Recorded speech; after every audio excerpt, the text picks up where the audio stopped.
હજુ એક અઠવાડિયું સારો વરસાદ સંભવ નહીં। હવામાન નિષ્ણાંત અથરૈયા શેટ્ટીનું અનુમાન છે 25 ઓગસ્ટથી થોડો વરસાદ સંભવ છે। જન્માષ્ટમી આસપાસ વરસાદ રહી શકે છે। હવામાન નિષ્ણાંત અથરૈયા શેટ્ટીએ આ અનુમાન કર્યું છે। 25મી ઓગસ્ટથી થોડો વરસાદ પડી શકે તેવી સંભાવના છે અને જન્માષ્ટમી આસપાસ થોડો વરસાદ સંભવ રહી શકે। अभी ऐसा लग रहा है कि कम से कम अगले एक हफ्ते के लिए तो ऐसी कोई खास बारिश की राउंड नहीं नजर आ रही है, लेकिन 25-26 अगस्त के बाद में धीरे धीरे हम फिर से एक और बार बारिश में बढ़ोतरी की संभावना लग रही है, ऐसा मुझे दिख रहा है। लेकिन अभी ये फिलहाल फिर भी मैं बता दूं कि एकदम एक कोई भारी राउंड या कोई बाढ़ वाला राउंड नहीं लग रहा है, लेकिन फिर भी जो अभी पूरी तरह से बारिश लगभग बंद है उससे थोड़ी बेहतर अभी बारिश की शुरुआत हम 25-26 अगस्त के बाद में उम्मीद रख सकते हैं। तो ऑगस्टના અંતમાં થઈ શકે છે વરસાદ। આગાહીકાર જયપ્રકાશ માઢકની આગાહી સપ્ટેમ્બરના પહેલા સપ્તાહમાં પણ સારા વરસાદની શક્યતા છે। રાજ્યમાં સારો વરસાદ થવાની શક્યતા વ્યક્ત કરી છે। બંગાળની ખાડીની સક્રિયતાના કારણે વરસાદ થઈ શકે છે। જન્માષ્ટમી અને ત્યારબાદના 3 થી 4 દિવસ સારા વરસાદની શક્યતા છે। આગાહીકાર અને જ્યોતિષશાસ્ત્રી જયપ્રકાશ માઢકના અનુમાન પ્રમાણે 23 ઓગસ્ટ સુધી રાજ્યના કેટલાક ભાગોમાં હળવાથી મધ્યમ વરસાદની સંભાવના છે। ત્યારબાદ બંગાળની ખાડીની સક્રિયતાના કારણે ઓગસ્ટના અંતિમ દિવસોમાં અને સપ્ટેમ્બરના પહેલા સપ્તાહમાં રાજ્યમાં સારો વરસાદ થવાની શક્યતા છે।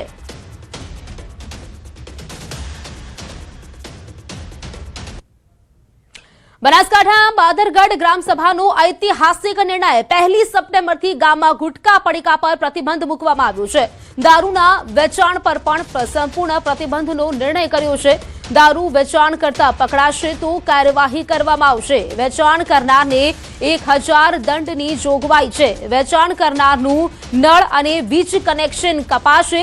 ગ્રામસભામાં વ્યસન મુક્તિનો આ સામૂહિક નિર્ણય છે તે લેવામાં આવ્યો છે। બાળકો અને યુવાનોને વ્યસનથી બચાવવા માટે આ ખાસ અને મહત્વપૂર્ણ નિર્ણય ગામ લોકોના સ્વાસ્થ્ય માટે કડક નિર્ણય લેવામાં આવ્યો છે। 1 સપ્ટેમ્બરથી ગામમાં ગુટકા પડીકા પર પ્રતિબંધ રહેશે। જાણકારી મેળવીશું સંવાદદાતા કિશોર પાસેથી। આ કિશોર, ગામના લોકોએ ખૂબ જ સરસ એવો વ્યસન મુક્તિ માટેનો આ નિર્ણય લીધો છે। જાણકારી શું આ માટે? ચોક્કસથી પાલનપુરના બાદરગઢ ગામના લોકો દ્વારા ગ્રામસભા ભરવામાં આવી હતી અને ગ્રામસભામાં 1 સપ્ટેમ્બરથી ગામમાં પડીકા, ગુટકા અને દારૂના વેચાણ ઉપર સંપૂર્ણ પ્રતિબંધ મૂકવામાં આવ્યો છે। ગ્રામસભા ભરીને દુકાનદારો દ્વારા જે પડીકાઓ વેચવામાં આવે છે તેને સંપૂર્ણ બંધ કરવા તેમજ ગામમાં જે દેશી અને પરપ્રાંતીય દારૂ વેચાય છે તેના ઉપર પણ ગામ લોકો દ્વારા પ્રતિબંધ મૂકવામાં આવ્યો છે અને ગામમાં કોઈ પણ પડીકા, દારૂ કે ગુટકાનું વેચાણ કરશે તો તેને 1000 રૂપિયાનો દંડ તેમજ તેનું નળ અને વીજ કનેક્શન પણ ગ્રામ પંચાયતે કાપવાનો નિર્ણય લીધો છે। મહત્વની વાત તો એ છે કે બાળકોના આરોગ્યને ધ્યાનમાં રાખીને આ નિર્ણય લેવામાં આવ્યો છે। જી બિલકુલ કિશોર, આભાર આપનું જાણકારી આપવા માટે।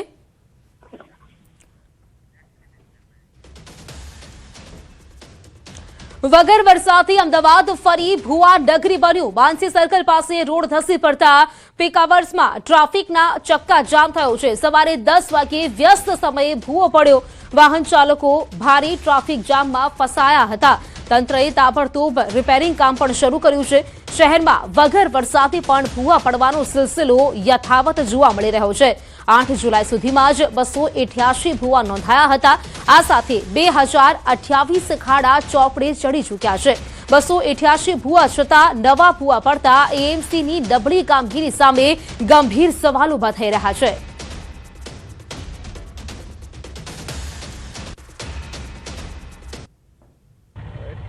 ટ્રાફિકમાં તકલીફ તો એવી થાય કે તમે જતા હો એકદમ સ્પીડમાં, પછી અચાનકથી ઈ બ્લોકેજ આવે છે એ જગ્યાએ, તો પછી તમારે ડાયવર્ટ થવું પડે અને એના લીધે સડન બ્રેક મારો, પાછળવાળા પછી બ્રેક મારે, તો એવી રીતે તકલીફ સર્જાઈ શકે છે। ટ્રાફિક ખૂબ જ છે માનસી સર્કલ પર અને અત્યારે ત્યાં પોલીસની વ્યવસ્થા છે પણ સ્ટીલ બહુ ટ્રાફિક છે। બહુ ટ્રાફિક છે। અચ્છા, કેવી સમસ્યામાંથી પસાર થવું પડે છે તમારે? એની માટે આપણે જે ઓફિસ માટે નીકળ્યા હોય તો આરામથી 15-20 મિનિટ તમારે ત્યાં ભુવાને લીધે ત્યાં રોકાઈ રહેવું પડે છે। થોડુંક રોડમાં ટ્રાફિક બી વધી જાય છે અને પછી બહુ લોકોનો ટાઈમ વધારે વેસ્ટ થાય છે. તો થોડીક પહેલાંથી જાણકારી હોય કે તમે રાતના પછી યા તો સાંજ પછી રાતના 12 વાગે પછી તમે આ કામ કરો. અમદાવાદમાં વરસાદ રોકાઈ ગયો છે, પરંતુ તેની વચ્ચે અમદાવાદ શહેરમાં ભૂવા પડવાનું હજુ બંધ નથી થયું. અમદાવાદ શહેરમાં બોડકદેવ વિસ્તારની અંદર માનસી સર્કલ પર આપ જોઈ રહ્યા છો કે માનસી સર્કલ પર આજે સવારે જે પ્રકારે ભૂવો પડ્યો તેને કારણે ટ્રાફિક જામની સમસ્યા છે તે સર્જાઈ છે. આ ભૂવાનું રિપેરિંગ કામ જો જલ્દી થશે તો જ ટ્રાફિક જામની જે સમસ્યા છે તેમાંથી લોકોને મુક્તિ મળશે, કારણ કે જે પ્રકારે માનસી સર્કલ ઉપર ભૂવો પડ્યો છે, અડધો રસ્તો છે તે ભૂવાને કારણે રોકાઈ ગયો છે અને તેને કારણે આપ જુઓ તો ખાસ કરીને પિકઅપ અવર્સની અંદર સૌથી વધારે મુશ્કેલી વાહન ચાલકોને અનુભવવી પડી રહી છે. શહેરની અંદર બિસ્માર રસ્તાઓ અને ભૂવાને કારણે જે પ્રકારની પરિસ્થિતિ સર્જાઈ છે તેને લઈને લોકો ત્રાહિમામ પુકારી ચૂક્યા છે. પરિસ્થિતિ એ પ્રકારની છે કે આ ભૂવાનું કામ જો નજીકના દિવસોમાં પૂરું નહીં થાય તો લોકોને ટ્રાફિક જામની સમસ્યામાંથી પસાર થવું પડશે. માનસી સર્કલ જવું હશે અથવા તો બસરાપુર જવું હશે તો ખૂબ જ ધ્યાન રાખવું પડશે. ટ્રાફિક જામની સમસ્યા છે 10 વાગ્યા આસપાસ, સાંજના 7 વાગ્યાની આસપાસ સૌથી વધારે સર્જાઈ શકે તેવી પરિસ્થિતિ હાલ ઊભી થઈ છે. કેમેરા પર્સન કિરણ સાથે દીપિકા કુમાર, ન્યૂઝ 18 ગુજરાતી, અમદાવાદ. તો છોટાઉદેપુરમાં જર્જરિત પુલો પર ભારે વાહનોના પ્રતિબંધથી ઉદ્યોગો ઠપ થઈ ગયા. 300 થી વધુ ટ્રકોના પૈડા થંભતા હજારો લોકોની રોજીરોટી પર સંકટ આવી પડ્યું છે. છોટાઉદેપુર જિલ્લામાં જર્જરિત બ્રિજોની સુરક્ષાને ધ્યાનમાં રાખી તંત્ર દ્વારા ભારે વાહનોની અવરજવર પર પ્રતિબંધ મૂકવામાં આવ્યો છે. આ નિર્ણયથી જિલ્લાના મુખ્ય ડોલોમાઇટ પાવડર અને રેતી ઉદ્યોગ પર સીધી અસર પડી છે. માત્ર છોટાઉદેપુર શહેરમાં જ 300 થી વધુ ટ્રકોના પૈડા થંભી ગયા છે, જેના કારણે હજારો શ્રમિકો અને ટ્રાન્સપોર્ટરો બેરોજગારીની કગાર પર આવી ગયા છે. ગુજરાત ઉપરાંત મધ્યપ્રદેશ અને મહારાષ્ટ્રમાં જતો પાવડર અને રેતીનો સપ્લાય અટકી ગયો છે. બીજી તરફ તંત્ર દ્વારા અપાયેલા વૈકલ્પિક ડાયવર્ઝન ચોમાસામાં અત્યંત બિસ્માર બન્યા છે. વાહન ચાલકોને 80 થી 100 કિલોમીટરનો વધારાનો ચકરાવો કરવો પડી રહ્યો છે.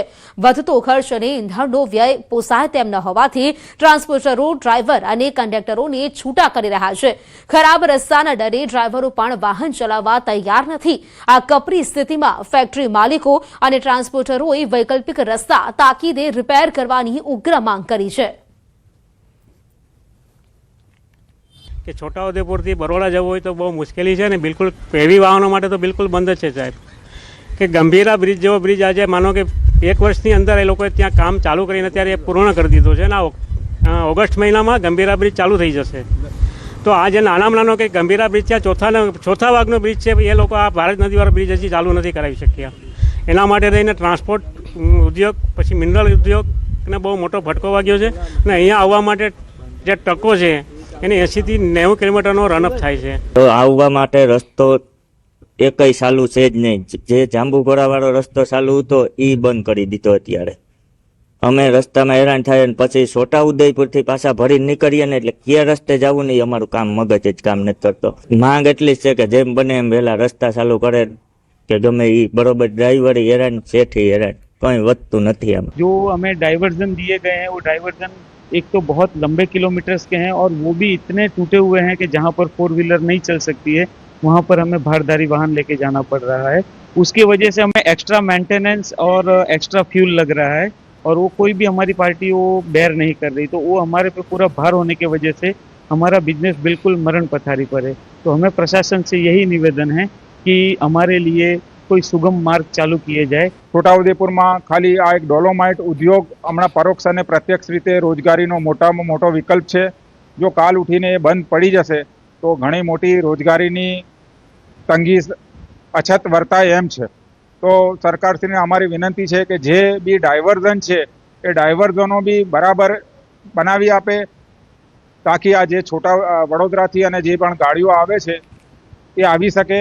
એટલે હાલ આ મુજબ જિલ્લાના બ્રિજોને ભારદારી વાહનો માટે બંધ કરી અને વિવિધ અલગ અલગ રૂટ ઉપરથી એને ડાયવર્ઝન આપવામાં આવેલ છે. એના જે અત્યારે ચોમાસાની સ્થિતિને જોઈને જે ખાડા પૂરવાની પરિસ્થિતિ છે એ આરએનબી સ્ટેટ અને પંચાયત પોતાની રીતે કરી રહેલ છે. એમને સૂચના આપવામાં આવેલ છે અને જેવો વરસાદ બંધ થશે એટલે એના રિસર્ફેસિંગની કામગીરી કરવા પણ સૂચના આપવામાં આવેલ છે.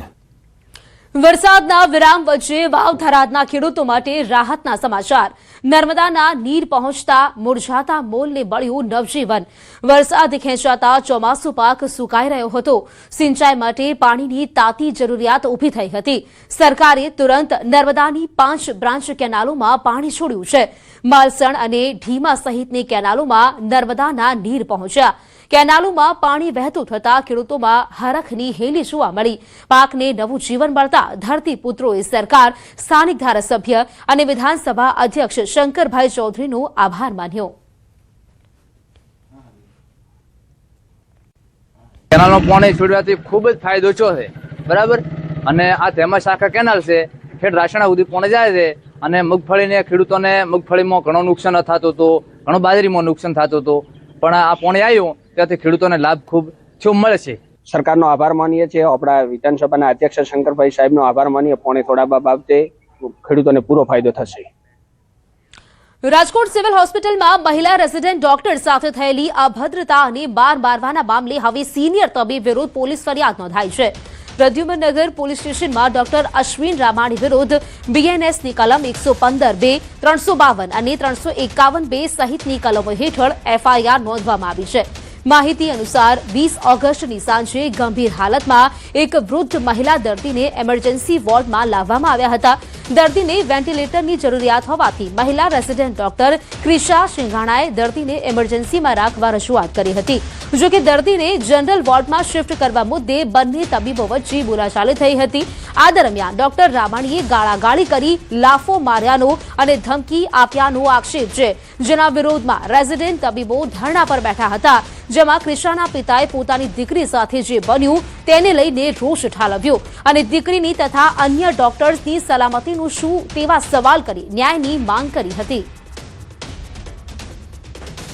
1/7/2026 ને રજૂઆત કરી, ત્યારનો કોઈ ઉકેલ આવ્યો નથી. એટલે બીજી વખત રામાણી સાહેબે મારી દીકરી ઉપર હાથ ઉપાડ્યો, મારી દીકરીને ગાળો દીધી, ખરાબ શબ્દોને ગાળો દીધી. એને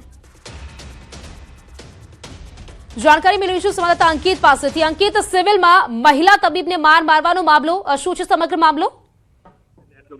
ચોક્કસથી વાત કરવામાં આવે તો રાજકોટ શહેરના સિવિલ હોસ્પિટલમાં આવેલા ઇમરજન્સી વોર્ડમાં ગઈકાલે સાંજના 7:30 થી 8 વાગ્યા દરમિયાન જે રેસિડેન્ટ ડોક્ટર છે, ડોક્ટર ક્રિશા સિંગાડા, તેમની સાથે અણછાતું વર્તન છે તે સિનિયર તબીબ ડોક્ટર અશ્વિન રામાણી દ્વારા કરવામાં આવ્યું હતું. અભદ્ર ગાળો ભાંડવામાં આવી હતી, તેમજ માર છે તે પણ મારવામાં આવ્યો હતો. સમગ્ર ઘટના છે તે સીસીટીવી કેમેરામાં પણ કેદ થઈ હતી ને ત્યારે સમગ્ર મામલે મોડી રાત્રે રાજકોટ શહેરના પ્રદ્યુમનનગર પોલીસ સ્ટેશન ખાતે મારામારી તેમજ જાનથી મારી નાખવા સહિતની કલમ અંતર્ગત ડોક્ટર અશ્વિન રામાણી વિરુદ્ધ છે તે ફરિયાદ છે તે નોંધવામાં આવી હતી. ને ત્યારે અત્યારે સવારના 10 વાગ્યાથી પીડીયુ મેડિકલ કોલેજ ખાતે civil superintendent doctor Monali Makadiya તેમજ આરએમઓ તેમજ મેડિકલ કોલેજના ડીન સહિતના જે ઉચ્ચ જે અધિકારીઓ છે તેમની હાજરીની અંદર હાલ અત્યારે જુનિયર જે રેસિડેન્ટ તબીબો છે તેમની એક બેઠક શરૂ થઈ છે. અને આ બેઠકની અંદર ભોગ બનનાર જે રેસિડેન્ટ તબીબ છે ડોક્ટર ક્રિશા સિંગાડા તેમજ તેનો પરિવાર છે તે પણ હાલ અત્યારે બેઠકમાં હાજર જોવા મળી રહ્યો છે. ત્યારે સમગ્ર મામલે પ્રદ્યુમનનગર પોલીસ દ્વારા જે ડોક્ટર અશ્વિન રામાણી છે તેમની અટકાયત કરવામાં આવી છે. જી બિલકુલ અંકિત, આભાર આપનો જાણકારી આપવા માટે.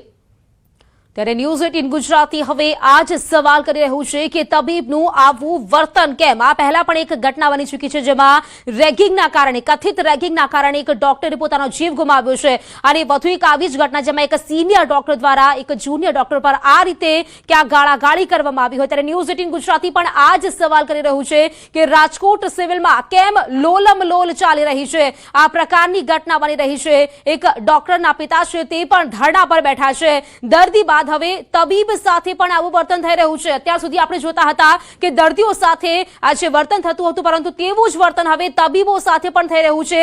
જે ત્યાં નોકરી કરી રહ્યા છે, ત્યાં કામ કરી રહ્યા છે, તેવા તબીબો સાથે પણ આ પ્રકારે વર્તન કરી રહ્યા છે. ત્યારે સવાલ એ થઈ રહ્યું છે કે સિવિલમાં આવી લોલમ લોલ શા માટે ચાલી રહી છે? જો કે જે ડોક્ટર છે તેમની સામે એક્શન લેવામાં આવ્યા છે અને ત્યારબાદ એફઆઈઆર પણ નોંધવામાં આવી છે. રેસિડેન્ટ ડોક્ટર્સ હડતાળ સમિતિ ફરી ફરજ પર પરત ફર્યા છે. આ તમામ ડોક્ટરો આ બાબતનો વિરોધ કરતા તે લોકો ધરણા પર બેઠા હતા અને ધરણા બાદ હવે તે જે ડોક્ટર છે તેની સામે એફઆઈઆર નોંધવામાં આવી છે. તો આ ઘટના છે જેમાં જે સિનિયર ડોક્ટર દ્વારા રેઝિડન્ટ ડોક્ટર પર ક્યાંક ગાળામગાળી કરવામાં આવી અને જે વર્તન કરવામાં આવ્યું તેને લઈને તમામ જે અન્ય ડોક્ટરો છે તે લોકો ધરણા પર બેઠા છે અને વિરોધ કરવામાં આવ્યો હતો. સિનિયર તબીબ દ્વારા આ પ્રકારે વિરોધ કરવામાં આવ્યો હતો. વાત જાણે એમ હતી કે એક દર્દી, એક વૃદ્ધ મહિલાને હોસ્પિટલમાં લાવવામાં આવ્યા હતા અને તેમને એમરજન્સી વોર્ડમાં ખસેડવા પડે તે પ્રકારની સ્થિતિ તેમની હતી. બસ આ જ બાબતને લઈને બંને ડોક્ટર વચ્ચે બોલાચાલી થઈ, જેમાં સિનિયર ડોક્ટરે જે મહિલા ડોક્ટર છે તેની સાથે ગાળામગાળી કરી તેનો વિડીયો છે તે પણ સામે આવ્યો છે. આપ સ્ક્રીન પર જોઈ શકો છો આ વિડીયોમાં કઈ પ્રકારે જે સિનિયર ડોક્ટર છે તેઓ બોલી રહ્યા છે. વિડીયોમાં દેખાઈ રહ્યું છે કે કેવી રીતે તેઓ ગુસ્સામાં કહી રહ્યા છે અને તેથી જ તમામ જે અન્ય ડોક્ટરો છે તે લોકો પણ ધરણા પર બેઠા હતા અને ફક્ત એક જ માંગ હતી કે આ જે સિનિયર તબીબ છે તેમની સામે કાર્યવાહી કરવામાં આવે. જો કે જે પ્રકારના અહેવાલ મળી રહ્યા છે તે અનુસાર આ જે ડોક્ટર છે તેમની સામે FIR નોંધવામાં આવી છે. સુરતને ખાડીપુરથી મુક્ત કરવા કેન્દ્ર સરકાર એક્શનમાં આવી છે. NDMAની ટીમે ગ્રાઉન્ડ ઝીરો પર ઉતરી ખાડાઓ અને દબાણોની તપાસ શરૂ કરી છે. સુરતમાં ખાડીપુરના કાયમી ઉકેલ માટે કેન્દ્રીય ટીમ પહોંચી છે. NDMA અને CWCના ઉચ્ચ અધિકારીઓએ શહેરની વિવિધ ખાડીઓનું સ્થળ નિરીક્ષણ કર્યું. અધિકારીઓએ પાણીના વહેણ અને જળસ્તરની સ્થિતિ ચકાસી. ચોમાસામાં ખાડી ઓવરફ્લો થતા નીચાણવાળા વિસ્તારો જળમગ્ન બને છે. ખાડીઓની ઊંડાઈ અને પહોળાઈ વધારવા અંગે વિચારણા થઈ છે. પાણીના ઝડપી નિકાલ માટે ડિસિલ્ટિંગ અને સફાઈ પર ભાર મૂકવામાં આવ્યો. ખાડી કિનારે થયેલા ગેરકાયદેસર બાંધકામો પણ રડાર પર આવ્યા છે. તો દબાણો હટાવી કુદરતી પ્રવાહ બોકળો કરવા લાંબા ગાળાની યોજના ઘડાશે. આ વૈજ્ઞાનિક આયોજનથી સુરતીઓને જળબંબાકારની સમસ્યામાંથી કાયમી રાહત મળવાની આશા બંધાઈ છે. તો સુરતને ખાડીપુરથી મુક્ત કરવા તંત્ર એક્શનમાં. જાણકારી સાથે સંવાદદાતા કીર્તિશ જોડાઈ ગયા છે. કીર્તિશ, સુરતમાં ખાડીપુર સર્જાયું હતું ને ત્યારબાદ હવે તંત્ર એક્શનમાં આવ્યું છે. જાણકારી શું આ મામલે? બિલકુલ, સ્માર્ટ સિટી અને સ્વચ્છતાના એવોર્ડમાં આગળ રહ્યું સુરતને છેલ્લા 1 મહિના પહેલા સુરતમાં એક જ મહિનામાં 3 વખત આવેલા ખાડીપુરને લઈ કાળી ટીલ્લી લાગી હતી, જેને લઈને લોકોમાં પણ આક્રોશ હતો. ત્યારે હવે મહાનગરપાલિકા ખાડીપુરનો કાયમી નિકાલ થાય તેને લઈને એક્શન મોડમાં આવી છે. અલગ અલગ સંસ્થાઓ, અલગ અલગ ટીમો દ્વારા સર્વેની કામગીરી ચાલી રહી છે. ક્યાંક ડ્રોનથી તો ક્યાંક અલગ અલગ સિસ્ટમો દ્વારા, એટલે કે કાયમી નિકાલ થાય, ખાડીને કેમ ઊંડી કરવી, તે પાણીનો નિકાલ કેવી રીતે થાય અને સુરતના માથે લાગેલો આ દાગ કેવી રીતે નીકળે તેને લઈને કામગીરી કરવામાં આવી રહી છે. ખાસ ટીમ દ્વારા ખાડી પર રહેલા દબાણો અને ખાડીનું પાણી કેવી રીતે ડાયવર્ટ કરી આ ખાડીપુરની સમસ્યાથી સુરતના લોકોને મુક્તિ મળે તેને લઈને હવે જે કામગીરી છે એ મહાનગરપાલિકા દ્વારા જોરશોરમાં શરૂ કરવામાં આવી છે. ત્યારે ખાસ ટીમ દ્વારા ગઈકાલે પણ આ બાબતે એક સર્વેની કામગીરી કરવામાં આવી હતી અને ઝડપભેર આ ખાડીપુરની સમસ્યાથી સુરતના લોકોને મુક્તિ મળે તે પ્રકારની અને તે દિશામાં કામગીરી હાલ કરવામાં આવી રહી છે. કીર્તિશ, આભાર આપનો જાણકારી આપવા માટે.